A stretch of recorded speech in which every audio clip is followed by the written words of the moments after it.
Mini vlog. Hi guys! So tara magluto tayo ng ginisang bichuelas for today's lunch. So una, sinalang ko na ang ating bichuelas, pinakuluan ko siya ng 30 minutes. At ang next nga dyan ay hinugasan at prepare ko na nga itong karne na isasahog natin maya-maya. At kaya nga guys, after 30 minutes ay medyo malambot na yung bichuelas, kaya nilagay ko na din yung karne at hintayin natin kumulo ito ulit ng 40 minutes para lumambot ito. So takpan lang natin at isimmer.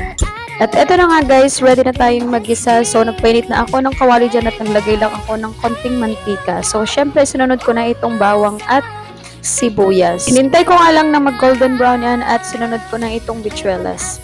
Isa din talaga ito sa mga paborito kong ulam, lalo na kapag may handaan. At ang paborito kong part dito ay yung malambot na ang karne. At eto nga guys, sinagdagan ko nga siya ng tubig para hindi siya magmukhang bilo-bilo. Tinimplahan ko na nga din dyan ng asin at konting paminta para sumakto na ang lasa.